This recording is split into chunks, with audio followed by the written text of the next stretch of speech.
बिस्मिल्लाहिर्रहमानिर्रहीम। अस्सलाम वालेकुम दोस्तों, क्या हाल चाल हैं। मैं उम्मीद करता हूं कि मेरे तमाम दोस्त खैरियत से होंगे।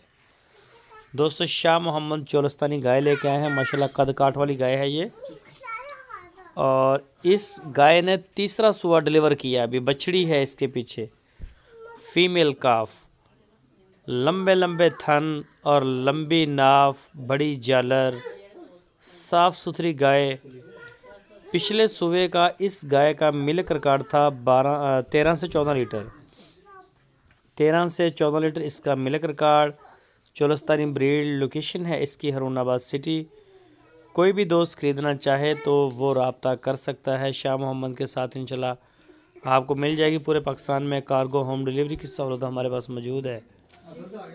तो इस गाय की जो डिमांड की है शाह मोहम्मद ने, वो 1,55,000 रुपये इसकी डिमांड की है। 1,55,000 रुपये काले थनों में।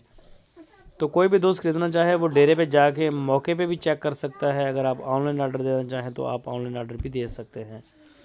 ये देखें माशाल्लाह, हमारा भी प्यारा है, दूध देने वाली गाय है। तो जो भी दोस्त इंटरेस्टेड हों वो लाजमी रब्ता करें इंशाल्लाह। ये देखें जी, बच्चा भी छोटा सा है, बच्ची है पीछे बछड़ी। अभी 1-2 दिन हुए इसको डिलीवर किए हुए। तो इसके अलावा भी शाह मोहम्मद के डेरे पे माशाल्लाह प्योर साहिवाल, चोलस्तानी, पहला सुबह, दूसरा सुबह, सारी गाय जो हैं वो खड़ी हैं, अच्छी से अच्छी। तो जो भी शौकीन दोस्त हैं वो रब्ता करें। इंशाल्लाह आपके शौक़ जो हैं वो शाह मोहम्मद के डेरे पे पूरे होंगे। अच्छी चीज़ें लेके आते हैं शाह मोहम्मद।